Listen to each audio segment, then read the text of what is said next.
Hello food lovers, welcome back to our channel. నేను మీ రాణి Eramsetti. Friends, ఈరోజు recipe వచ్చేసి tea time snacks recipe అండి. Ribbon pakodi. 1 cup బియ్యం పిండితో చాలా సింపుల్గా టేస్టీగా నోట్లో వెన్నలా కరిగిపోయి ఈ రిబ్బన్ పకోడీ అనేది సింపుల్గా చేసుకోవచ్చు.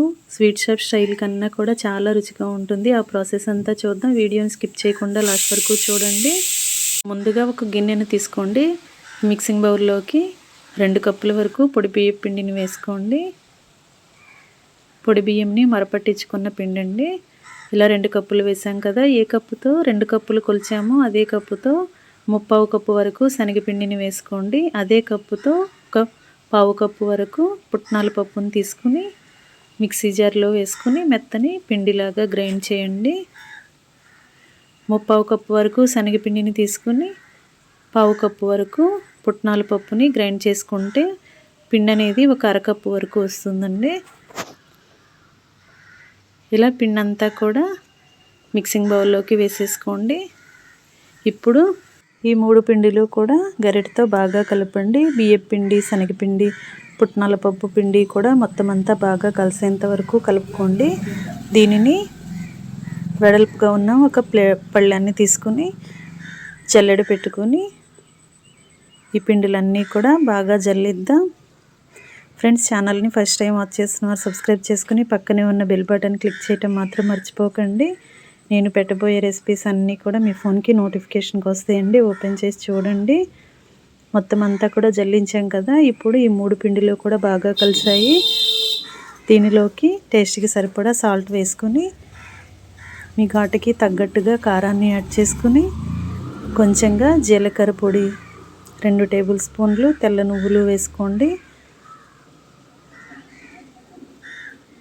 ఇప్పుడు వేడివేడిగా ఉన్న ఆయిల్ని ఒక 2-3 టేబుల్ స్పూన్లు వేసుకుని ఇవన్నీ కూడా ముందుగా పొడి ఇంగ్రీడియంట్స్ అన్నీ కూడా పిండిలో కలిసేంత వరకు గరిటెతో పిండిని బాగా కలపండి.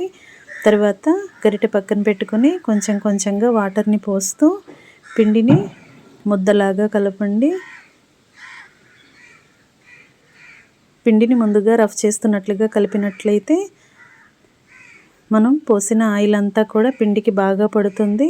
తర్వాత కొంచెం కొంచెంగా వాటర్ని పోస్తూ పిండిని ముద్దలాగా కలుపుదాం.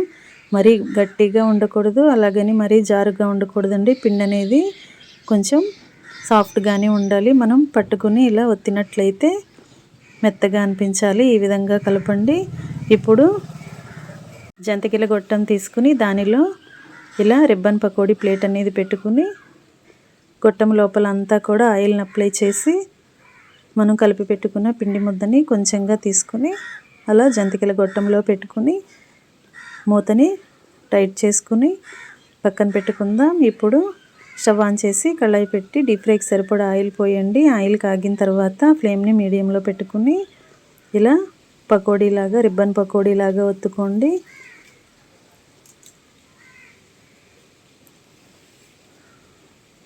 ఈ విధంగా ఒత్తుకున్నాం కదా. ఇప్పుడు ఆయిల్ అనేది కాగటం ఆగిపోయి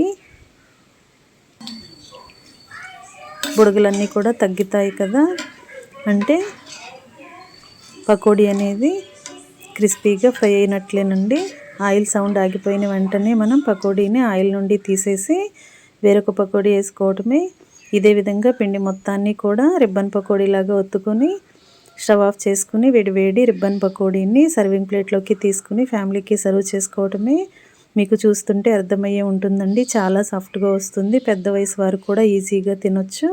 చాలా సింపుల్గా చేసుకోవచ్చు. అన్ని ఇంట్లో ఉన్న ఇంగ్రీడియంట్స్తో 10 నిమిషాల్లో చేసుకోవచ్చు.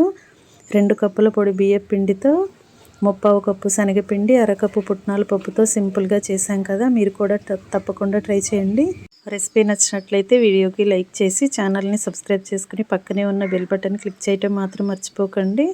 నేను పెట్టబోయే రెసిపీస్ అన్నీ డైలీ చూడండి. మరొక రెసిపీతో మళ్ళీ కలుద్దాం. Thanks for watching.